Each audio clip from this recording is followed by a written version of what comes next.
오늘은 교과 공부 6과입니다. 그리스도 안에서 자라감. 지난번에 소개해드렸던 방식으로 계속해서 함께 연습하면서 그 내용들도 좀 같이 생각해 보려고 합니다. 오늘은 그리스도 안에서 자라감인데요. 지난번에 소개해드린 그 방식을 통해서 자라가지 못하는 한 가지 이유를 좀 말씀드리려고 합니다. 그 한 가지 이유가 무엇인지 오늘 함께 살펴보고 그것을 우리 안에서 제거함으로 그리스도 안에서 자라가는 그 풍성한 경험을 우리가 갖게 되기를 바랍니다. 그럼 제가 교과 공부를 좀 어떻게 하기를 제안드렸었나요? 예를 들어 여러분 일요일 내용 한번 좀 보시기 바랍니다. 거기 중간쯤에 보면 요한복음 3장 1절로 15절에 나오는 예수님과 니고데모의 대화를 읽어보라. 그럼 어떻게 하셔야 된다고요? 직접 읽어봐야 한다는 것입니다. 아래에 있는 설명을 내가 이렇게 읽기 전에 성경을 열어서 직접 하나님, 제가 지금 성경을 펴서 읽는데 하나님, 제게 필요한 것을 제가 볼 수 있게 하시고 하나님이 저에게 주는 교훈을 들을 수 있도록 도와주십시오라고 기도하면서 성경을 열고 직접 읽으셔야 합니다. 그것이 가장 중요하다고 생각합니다. 여러분, 이런 과정 자체가 6과 제목처럼 그리스도 안에서 자라감입니다. 여러분, 갓난아이가 태어나면 엄마가 바나나 어떻게 먹이나요? 그냥 툭 던져주면서 얘따 먹어라 이렇게 하지 않습니다. 바나나 껍질 다 까고요. 그 다음에 안에 있는 거 다 이렇게 뭐 칼로 이렇게 얇게 썰거나 그 다음에 뭐 이렇게 수저로 다 으깨서 아이 입에 이렇게 떠서 줍니다. 어떤 의미에서 제가 지금 이렇게 하는 것도 아기에게 밥 먹여주듯이 바나나 먹여주듯이 제가 다 이렇게 까고 으깨서 여러분들 드시도록 입에 넣어드리는 것이라 할 수 있습니다. 필요하고 중요합니다. 저도 다른 분들의 설교나 강의를 통해서 많은 은혜와 도움을 받습니다. 그러나 그렇게만 한다면 자라가지 못합니다. 자라감의 가장 중요한 특징은 스스로 하나님의 말씀을 먹기 시작한다는 것입니다. 처음에는 서툴 수 있습니다. 그런데 자꾸 먹다 보면 그 맛을 보게 됩니다. 그것이 가장 중요한 특징입니다. 그래서 교과 공부를 하는 내 모습을 보면서 아, 내가 지금 이렇게 자라가고 있구나 라는 것을 느끼고 확인할 수 있기를 바랍니다. 여러분, 일요일 내용을 좀 같이 보겠습니다. 제목이 무엇이지요? 다시 태어남입니다. 일요일 내용은 요한복음 3장 1절로 15절의 내용을 배경으로 합니다. 이 내용은 우리가 잘 알듯이 예수님과 니고데모와의 대화 내용이기도 합니다. 예수님이 니고데모에게 말씀하셨지요. 내가 물과 성령으로 거듭나지 아니하면 하나님 나라에 들어갈 수 없느니라. 일요일 교과 내용에 보면 거듭남은 이중적인 것이라고 말합니다. 왜냐하면 물로만 태어날 뿐만 아니라 성령으로 태어나야 하기 때문에 이중적이라고 표현을 했습니다. 그리고 교과책은 제안하기를 니고데모가 물로 거듭나는 것에 대해서는 잘 이해했을 것이다 라고 말합니다. 왜냐하면 그 당시에 침례 요한이 물로 사람들에게 침례를 베풀고 있었기 때문에 아하, 물로 다시 태어난다는 것은 저 침례받는 것을 의미하는 것이구나 라고 니고데모가 이해할 수 있었다고 말합니다. 그러나 니고데모가 이해하지 못했던 것, 그리고 그가 경험해야 됐던 것은 무엇이지요? 성령으로 다시 태어나는 것입니다. 대략 얼마의 시간이 필요했나요? 교과책은 3년의 시간이 필요했다고 말합니다. 교과책 80페이지에 보면 이렇게 말합니다. 성령이 잠잠히 그의 안에서 일하셨고 3년 후 그는 공개적으로 예수님의 제자가 될 준비가 되었다라고 말합니다. 우리는 니고데모가 정확하게 어느 시점부터 거듭나기 시작했는지 알 수 없습니다. 그러나 분명한 사실은 예수님과 대화한 이후에 성령이 그의 마음 안에서 역사하기 시작하셨다는 것입니다. 그리고 3년의 시간이 지났을 때는 특별히 십자가 사건을 통해서 성령의 바람이 그의 안에서 불기 시작했고 그는 모든 사람에게 공개적으로 하나님의 제자가 되었음을 보여주게 되었습니다. 분명한 사실 하나는 예수님과 니고데모가 나누었던 그 말씀, 그 요한복음 3장 1절로 15절에 기록된 그 말씀이 니고데모 안에 들어가서 성령의 역사를 가져왔다는 사실입니다. 교과책도 그 내용을 분명하게 언급하고 있습니다. 우리는 성령이 행하시는 초자연적인 일에 대하여 잘 알지 못합니다. 그러나 분명한 것은 하나님의 말씀을 통해서 하나님의 성령이 우리 안에 들어오신다는 것입니다. 성령은 하나님의 말씀을 통해서 우리 안에 들어오십니다. 니고데모의 사례는 그것을 우리에게 보여주고 있습니다. 왜 교과 공부할 때 성경을 직접 열어서 보는 것이 중요한가? 왜 성경을 열어서 하나님께 기도하는 마음으로 관찰하고 원칙을 찾고 내 삶에 적용하는 것이 중요한가? 성경을 읽는 이유는, 그 목적은 하나님의 영을 내 마음에 모시기 위함입니다. 그런데 만약에 그냥 이 교과책을 그냥 쭉 일반 책 읽듯이 읽어 나간다면 이 내용이 좋은 내용이고 진리를 담고 있는 내용임에도 불구하고 하나님의 영이 내 마음 안에 들어오는 경험하기가 어렵습니다. 그러므로 성경을 직접 열어서 기도하면서 질문하면서 간구하는 마음으로 직접 읽는 것이 중요합니다. 그래야 성경을 읽으면서 하나님의 영이 내 안에 들어오게 되고 그때 비로소 거듭남의 역사가 시작될 수 있기 때문에 그렇습니다. 여러분, 요한복음 6장 63절에 보면 예수님이 뭐라고 하셨지요? 육은 무익하다고 하셨습니다. 그러면서 내가 너희에게 이른 말이 영이요 생명이라고 하셨습니다. 하나님이 우리에게 주신 그 말씀이 영이요 생명입니다. 이것을 읽었는데 글자로만 내 안에 다가온다면 그것은 부족함이 있습니다. 하나님의 영이 내 안에 들어와야 합니다. 그리고 그 영이 내 안에 들어오실 때 비로소 내 안에 새로운 생명이 시작되게 됩니다. 성경을 읽으며 직접 기도하며 묵상하며 거룩한 영을 구하며 읽을 수 있어야 합니다. 이러한 소망을 가지고 오늘 교과 내용을 이런 방법으로 함께 실습을 좀 해보도록 하겠습니다. 성경은 성경으로 해석해야 합니다. 그래서 복음서도 사복음서입니다. 그리고 우리가 잘 알듯이 다니엘서도 몇 중 구조를 가지고 있지요. 4중 평행 구조를 가지고 있습니다. 계시록도 그런 평행 구조가 있습니다. 그런 평행 구조 속에서 서로 연결하고 비교하고 그 차이점과 같은 점을 보면서 성경을 성경으로 해석하게 하는 것이 하나님의 방식입니다. 근데 문제는 한 본문을 볼 때 또 다른 본문을 생각하는 것이 쉽지만은 않다는 것입니다. 그래서 관주도 찾고 이런 방식들을 동원하는데요. 다 좋은 방식이고 제가 소개해드렸던 방식은 무엇이냐면 이 성경 통독표를 활용하는 것입니다. 여기에 있는 본문을 그 옆에 연결되어 있는 짝꿍을 함께 보는 것입니다. 그래서 오늘 요한복음 3장 1절로 15절을 좀 보도록 하겠습니다. 요한복음 3장 1절로 15절을 이 통독표에서 찾으면 10월달 8번째 읽게 되어 있습니다. 같이 읽도록 되어 있는 것들을 보게 되면 전도서 6장, 예레미야 16장, 18장, 그리고 야고보서 4장 1절로 10절입니다. 이제 다른 부분의 도움을 받으면서 요한복음 3장 1절로 15절에 있는 내용들을 같이 좀 이해해 보도록 하겠습니다. 여러분, 대단한 것 발견하지 않아도 됩니다. 자꾸 연습하시면 됩니다. 갓난아이가 이렇게 뒤집는 것부터 시작해서 걸음마하고 걷는 것처럼 저희들도 편한 마음으로 하시면 하나님이 기뻐하시면서 우리를 도와주시리라 생각합니다. 그럼 먼저 성경을 열어서 요한복음 3장을 좀 보겠습니다. 직접 실습하는 거니까 한번 좀 번거로우시더라도 성경책을 펴시고 같이 좀 보시면 더 좋으리라 생각합니다. 요한복음 3장 1절로 15절인데 6절만 좀 보겠습니다. 6절 제가 읽겠습니다. 육으로 난 것은 육이요 영으로 난 것은 영이니.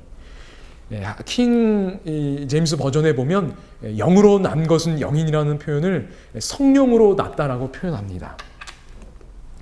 성령에서 난 것은 영이니.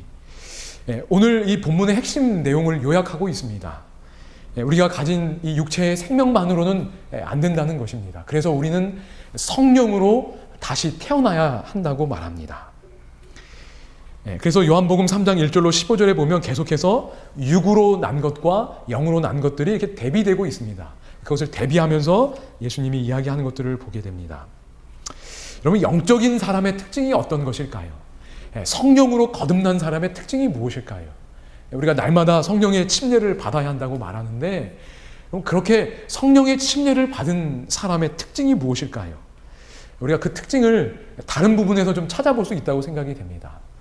제가 그 특징을 발견하리라고 생각하고 다른 부분을 보지 않았습니다. 그런데 보다 보니까 그 특징들이 발견이 되었습니다. 그 특징들을 보면, 오늘 내가 지금 나의 상태가 육적인 상태로 머물러 있는지, 아니면 하나님의 성령 속에 거듭난 사람의 상태인지를 스스로 진단해 볼 수 있다고 생각이 됩니다. 그래서 이 예레미야 17장을 좀 보겠습니다. 이 통독표에서 함께 있도록 연결되어 있는 부분입니다. 그럼 예레미야서 17장으로 좀 가겠습니다. 그래서 영으로 태어났다는 것, 그 다음에 육으로 태어난 것이 무엇일까, 이런 어떤 궁금함을 가지고 예레미야 17장을 좀 같이 보겠습니다. 여기 예레미야 17장 5절로 8절에 있는 부분인데요. 5절 먼저 좀 읽겠습니다. 5절 제가 읽겠습니다. 여호와께서 이와 같이 말씀하시니라. 무릇 사람을 믿으며 육신으로 그의 힘을 삼고 마음이 여호와에게서 떠난 그 사람은 저주를 받을 것이라고 말합니다. 사람을 믿는 사람, 육신으로 힘을 삼는 사람이 나옵니다. 그런데 7절에 보면 이와 대비되는 사람이 나옵니다. 그럼 17장 7절 제가 읽겠습니다. 그러나 무릇 여호와를 의지하며 여호와를 의뢰하는 그 사람은 복을 받을 것이라. 요한복음 3장에서도 육으로 난 사람과 영으로 난 사람이 대비되었습니다. 근데 여기도 보니까 사람을 믿는 사람과 여호와를 의뢰하고 여호와를 의지하는 이 대비되는 두 개념이 나옵니다.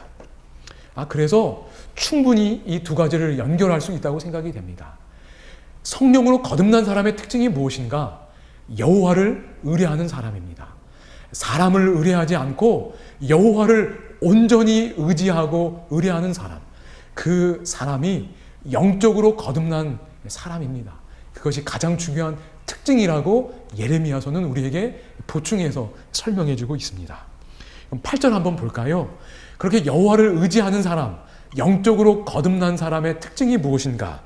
8절에 이렇게 말합니다. 그는 물가에 심어진 나무가. 그럼 어디에 심어졌어요? 물가에 심어졌다고 말합니다. 그러면 잘 자랄 수 있을까요? 없을까요? 잘 자랄 수 있습니다. 오늘 교과의 제목이 무엇이지요? 그리스도 안에서 자라남입니다. 그 자라남이 어떻게 이루어진지를 보여줍니다. 그리스도를 의지하면 물가에 심어진 나무처럼 자란다고 말합니다. 계속해서 읽겠습니다. 그 뿌리를 강변에 뻗치고, 얼마나 잘 자라는지를 여러분이 상상해 보시기 바랍니다. 더위가 올지라도 두려워하지 아니하며 가뭄이 들지라도 내 삶에 고난이 찾아올지라도 여호와를 의지하는 사람은 뿌리를 강변에 뻗치운 사람입니다. 그래서 멈추지 않고 뭐 할 수 있어요? 그리스도 안에서 자라날 수 있는 것입니다. 계속 자라나면 어떤 결과가 나올까요? 17장 8절입니다. 그 잎이 청정하며 가무는 해도 걱정이 없고 결실이 그치지 아니함 같으니라. 자라나면 그 열매도 맺는다고 말합니다. 우리가 늘 소망하는 풍성 변화의 열매, 그 성령의 열매도 이렇게 자라나다 보면, 여호와를 의지하다 보면 맺힐 것입니다. 그 다음에 또 어떤 열매를 맺을 수 있을까요? 제가 요즘 가장 소망하는 열매는 일꾼의 열매입니다. 제 자신이 먼저 하나님의 일꾼이 되어서 제가 그분 안에서 정말 잘 자라나서 제 삶을 통해서 하나님의 일꾼들이 교회 안에, 여러 사역지 안에 그 일꾼들이 열리기를, 그 일꾼의 열매가 맺히기를 갈망하는 마음을 하나님이 주고 계심을 느끼게 됩니다. 그 열매도 어떻게 맺히는 거예요? 제가 어떤 프로그램을 잘해서, 어떤 기술을 잘해서 맺히는 것이 아닙니다. 제가 예수님 안에서 자라나면, 여호와를 끊임없이 의지하면, 날마다 순간마다 의지하면, 지금 제가 교과 방송을 하고 있는 이 순간에도 그리스도를 의지하면 그 열매를 맺히게 해주겠다고 하나님은 약속하고 계십니다. 그것이 자라나는 자들의 축복입니다. 내가 지금 자라나고 있는지 않는지를 어떻게 아는가? 이 열매가 맺히고 있으면 나는 자라고 있는 것입니다. 품성변화의 열매, 일꾼의 열매들, 하나님이 원하시는 열매가 크든 작든 열리고 있으면 자라나고 있는 것입니다. 그러나 그런 열매가 없다면 오늘 우리는 하나님 앞에 정직하게 살펴보아야 합니다. 어쩌면 내 안에 생명이 없을 수 있습니다. 그리스도와 연결되지 않은 상태로 오랜 시간 우리는 신앙해왔을 수 있습니다. 그래서 변화도 없고 열매도 없는 것일 수 있습니다. 연결되어 있으면, 의지하면, 믿으면 의의 열매를 맺는다고 성경은 약속합니다. 없다면 근본의 문제가 있을 수 있는 것입니다. 이제 또 다른 범위인 야고보서에 있는 내용도 좀 보겠습니다. 4개죠. 그러니까 이제 또 다른 거 하나만 좀 보겠습니다. 야고보서 4장 1절로 10절입니다. 야고보서 4장 1절로 10절입니다. 좀 시간이 있으면 여러분이 먼저 좀 이렇게 읽어보도록 제안을 드리고 싶은데요. 이렇게 비디오니까 이렇게 멈춤 누르시고 한번 직접 읽어보셔도 좋으리라 생각이 됩니다. 그래서 4장 1절로 10절을 읽으면서 제가 지금까지 말씀드린 내용과 연결될 수 있는 부분이 있는지를 한번 좀 생각하시고 들어보시면 더 좋지 않을까 생각합니다. 그럼 4장 6절을 한번 좀 보겠습니다. 4장 6절입니다. 그러나 더욱 큰 은혜를 주시나니 그러므로 일러스되 하나님이 교만한 자를 물리치시고 겸손한 자에게 은혜를 주신다 하였느니라. 그럼 두 가지가 또 대비되고 있는 거 보이시나요? 여기는 어떻게 대비되지요? 교만한 자와 겸손한 자라고 이야기합니다. 교만한 자는 하나님을 필요로 하지 않습니다. 그래서 하나님을 의지하지 않습니다. 그러나 겸손한 자는 하나님을 의지합니다. 매일 매순간 하나님을 필요로 하는 사람, 그 사람이 거듭난 사람이고 하나님을 의지하는 사람이고 야고보서의 표현대로 하나님이 겸손한 사람이라고 인정하는 사람입니다. 여기 5절에도 참 중요한 내용이 있습니다. 5절에 있는 구절을 보면 너희는 하나님이 우리 속에 거하게 하신 성령이, 이런 표현이 나옵니다. 성령이 어떻게 됐어요? 우리 속에 거하게 하신 성령이라고 말합니다. 이런 도식화가 얼마나 맞는지는 모르겠지만 니고데모가 예수님께 나왔을 때 성령은 그의 주변에서 예수님께로 이끌었을 것입니다. 그리고 그의 마음은 안으로 들어가기를 원하셨을 것입니다. 그렇게 나왔을 때 예수님이 말씀하셨고 그 말씀과 더불어서 성령이 그의 안에 들어가게 되었습니다. 그리고 그 말씀과 더불어 성령이 니고데모 안에 3년 정도 머무신 것입니다. 계속 역사하셨겠지요. 그 속에 계신 성령과 더불어 니고데모가 살았을 때 3년 뒤에 그는 예수 그리스도의 훌륭한 제자로 완전히 거듭날 수 있었습니다. 야고보서 4장 5절에 나온 것처럼 우리 속에 거하게 하신 성령이 있어야 합니다. 하나님의 말씀을 보는 이유는 내 속에 성령을 모시기 위함입니다. 왜 성경을 계속 묵상하고 더 나아가 암송해야 하는가? 그 성령을 내 속에 모시기 위함입니다. 그 성령이 내 속에서 떠나가지 않도록 그분을 내 마음에 모시기 위하여 성경을 주야로 묵상하고 암송하는 이유입니다.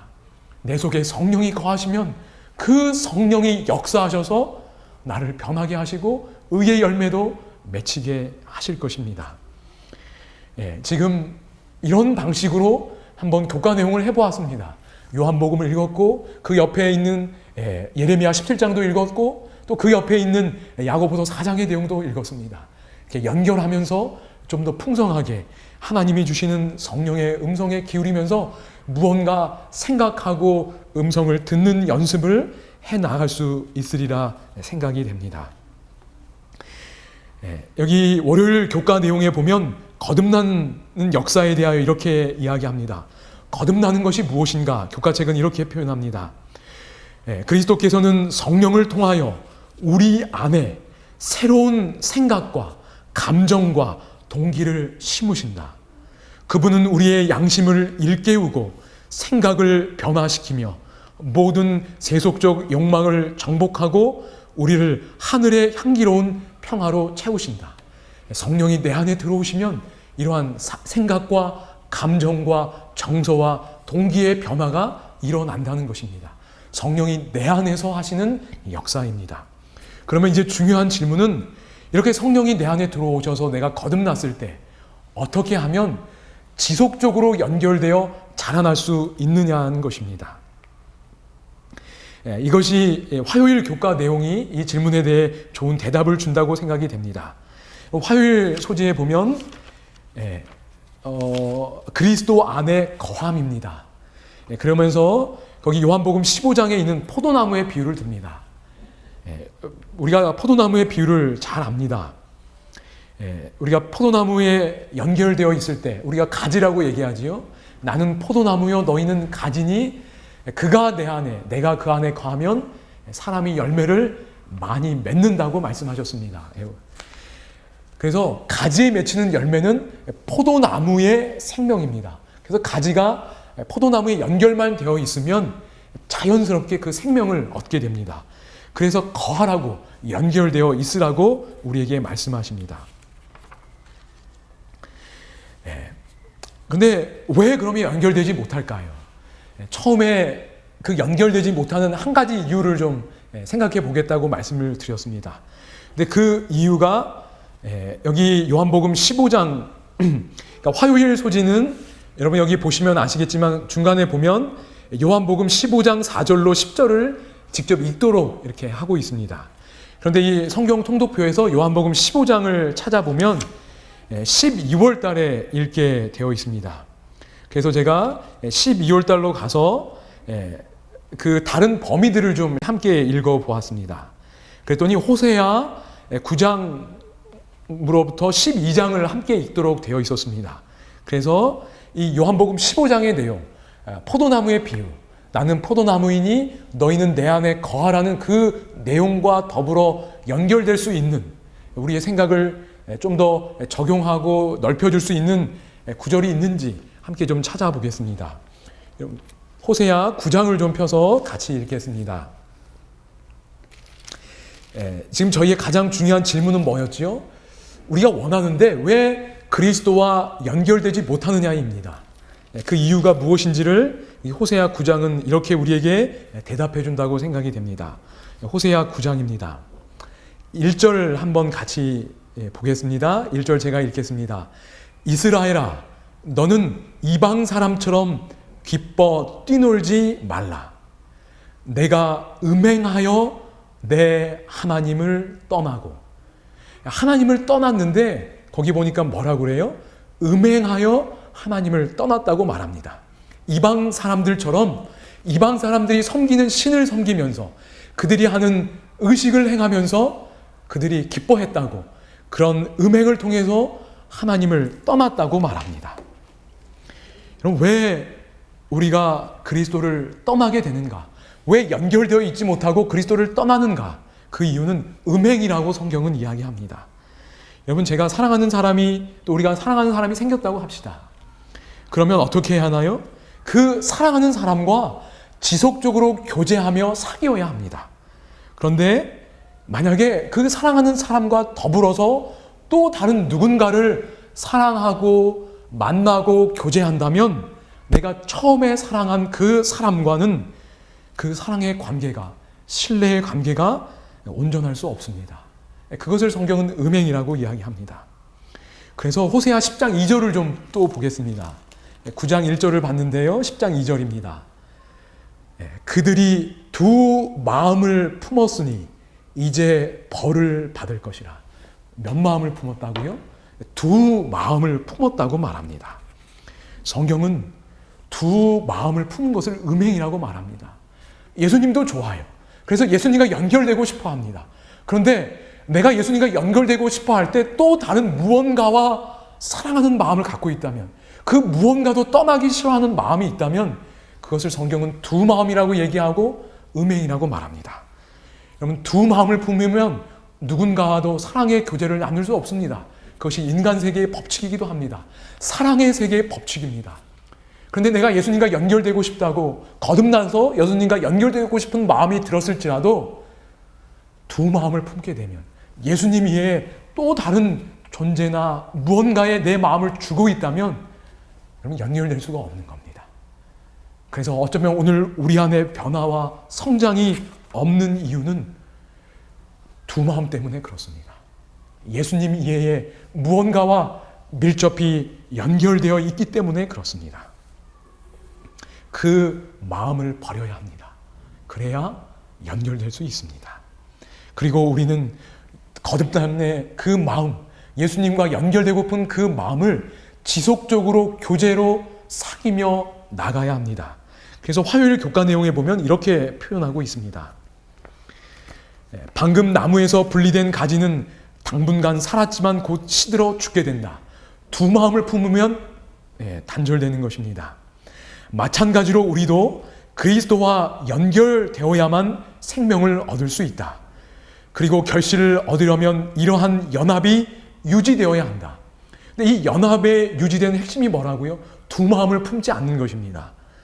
그래서 이렇게 말합니다. 우리에게는 아침 시간마다 경건의 시간이 필요하다. 또한 주님과 우리의 교제는 낮에도 계속되어야 한다. 여러분, 경건의 시간이 왜 필요한가요? 예수님을 생각하며, 예수님, 제가 오늘도 예수님과만 연결된 한 마음으로 살아갈 수 있도록 그분을 만나고 사귀는 시간이 필요합니다. 그분에게 내 마음을 드리는 시간이 필요합니다. 날마다 순간마다 그렇게 살아가면 한 마음으로 예수님과 연결될 수 있습니다. 그러면 내 삶에, 내 생각에, 내 행동에 연결된 변화들을 우리는 경험할 수 있을 것입니다. 여러분, 제가 왜 성경 통독표를 소개해 드렸냐면 바로 이것 때문에 그렇습니다. 여러분, 이 성경 통독표의 가장 큰 특징을 한 가지 좀 말씀드리겠습니다. 처음에 말씀드린 것처럼 네 줄로 구성되어 있습니다. 그런데 세 번째 줄에 보면 세 번째 줄이 어떻게 구성되어 있냐면 마태복음 1장 1절로 17절로 시작을 합니다. 그리고 저 뒤에 12월 마지막 25일이 아니라 25번째 보게 되면 한 달에 이제 25번씩 읽게 되어 있는데요. 요한복음 마지막 부분으로 끝납니다. 다시 말해서 세 번째 줄은 복음서만 되어 있습니다. 구약 성경은 하루에 2장, 3장씩 읽는 경우도 있습니다. 그런데 복음서는 촘촘하게 나눠놨습니다. 여러분, 전체 그 성경 장수가 1189장이라고 합니다. 신구약 전체가요. 근데 복음서는 89장입니다. 사복음서 다 합해도 89장입니다. 그거를 이 퍼센트로 보면 약 7.4%입니다. 그럼 네 줄이면 한 줄에 25%씩 배열하면 적정할 것입니다. 그런데 약 8%밖에 안 되는 이 복음서를 왜 한 줄 전체에 할애했는가? 의도가 뭘까요? 복음서를, 예수님의 모습을 자세하게 보고 관찰하는 것입니다. 이것을 자세하게 보고 관찰하면서 예수님 중심으로 성경을 읽으라는 것입니다. 그래서 다른 구약 성경들 혹은 신약에 있는 편지서들, 이런 내용들을 그 복음서를 연결하면서 더 풍성하게 읽어가라는 것입니다. 여러분, 매일 우리는 예수님과 교제해야 합니다. 그래서 제가 간절히 바라는 소망은 우리 모든 그리스도인들이 1년에 한 번씩 성경 전체를 읽는 사람이 되는 것입니다. 그런데 어떻게 성경을 읽어요? 제가 여러분들에게 여쭤봤습니다. 성경 통독하고 계신 분들에게 여쭤봤습니다. 의미 있게 성경을 통독하고 계시는지요? 대부분의 분들이 말씀하시기를 의미 있게 성경을 통독하지 못한다고 말합니다. 읽기는 읽는데 은혜와 메시지를 스스로 얻는 일에 어려움들을 겪고 계십니다. 여러분들에게 들었습니다. 근데 제가 믿기로 이 통독표를 활용해서 연습해 나가신다면 지금 창세기부터 쭉 읽는 그 방식보다는 훨씬 더 풍성하게 의미 있게 성경을 통독해 나가실 수 있다고 생각이 됩니다. 의미 있게 1년에 한 번씩 성경을 우리가 읽어간다면 우리의 삶에, 우리의 교회에 변화가 찾아올 수 있지 않을까 소망하게 되었습니다. 그래서 이 성경 통독표를 소개해 드리고 싶었습니다. 이 성경 통독표를 활용하면서 1년 365일 매일 예수님을 자세하게 바라보고 자세하게 들으면서 예수님과 한 마음으로 산 교제를 누린다면 우리는 자라가게 될 것입니다. 누가복음 2장 44절에 있는 한 구절만 읽어드리고 마치겠습니다. 동행 중에 있는 줄로 생각하고 하루길을 가누. 어떤 내용인지 잘 아시지요? 예수님이 12살 때 6월절에 성전을 방문하셨습니다. 예루살렘 의식들을 다 마치고 돌아갈 때 요셉과 마리아가 예수님이 그들의 동행 중에 있는 줄로 생각하고 갔습니다. 하루길을 갔지요. 여러분, 참 두려운 생각이 듭니다. 제가 목회 4년 차입니다. 제가 목회를 열심히 부족하지만 했다고 이렇게 얘기를 가정에서 해보겠습니다. 제가 했습니다. 그런데 제가 예수님과 동행한 줄로 생각했습니다. 4년이 지났고 5년이 지나고 10년이 지났습니다. 예수님과 동행한 줄로 생각했습니다. 그런데 예수님과 동행하지 않은 것이 밝혀진다면 여러분 두렵지 않겠습니까? 10년, 20년 평생 동안 그리스도인 생활을 했습니다. 안식일교회 다녔습니다. 제7일 안식일 예수 재림교회 다녔습니다. 그런데 알고 보니 예수님과 뭐 한 거예요? 동행하지 않은 겁니다. 여러분 그때 어떻게 하시겠습니까? 여러분 요셉과 마리아는 다행히 하루 만에 동행하지 않은 걸 알고 돌아가서 예수님을 찾았습니다. 여러분 예수님과 동행하고 계신지요? 여러분 확신하실 수 있는지요? 성경은 말하기를 예수님과 날마다 동행하라고 말합니다. 그럼 동행하면서 교회 다니셔야 합니다. 동행하면서 하나님 일 해야 합니다. 그것이 가장 중요합니다. 교과, 육과는 우리에게 그 내용을 가르쳐 주고 있다고 생각이 됩니다. 예수님과 연결되어 날마다 동행하면서 자라는 경험이 우리 모두에게 있기를 소망하게 됩니다.